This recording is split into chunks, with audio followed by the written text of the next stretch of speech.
تعالي بقى نعمل احلى تحلية صيفي خطيرة طعمها يجنن ب4 بيضات بس بدرجة حرارة الغرفة، وحطيهم في الخلاط، وكيس فانيليا برتقان بيودي الكيكة في حتة تانية خالص. 1.5 كوباية من السكر، واضربيهم كويس جدا لحد ما السكر يدوب. كوباية زيت وعليهم معلقة زبدة وكوباية لبن. نضرب بقى كل الكلام ده كويس في الخلاط. 2 كوباية دقيق، عليهم كيس بيكنج باودر شيف.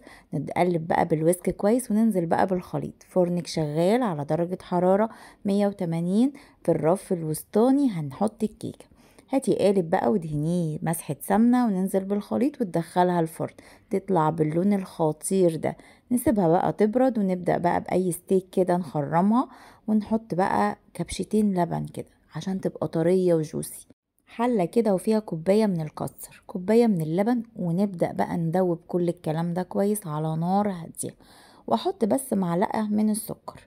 دوبي بقى لحد ما نوصل للقوام ده. حطيتهم في بولة وغطيتهم بكيس تلاجة عشان ما يعملش وش. كوباية بقى من الكريم شانتيه، وعندي يعني معلقتين من اللبن البودر، ومعلقة من الباستري. ونزلت عليهم بمية ساقعة تلج.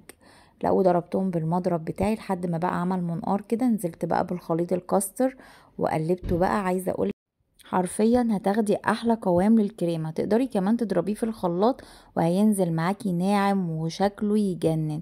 دخليه بقى التلاجة ونطلعه. بقى عندي مكعبات من المانجا، وبدأت ان انا قطعتها مكعبات، والجزء التاني سيحت شوكولاتة وحطيتها كده في الجزء التاني. طبعا عشان الجزء بتاع المانجا ده يفضل يلمع معاكي كده، حطيت معلقة من العسل الابيض، وده اختياري طبعا.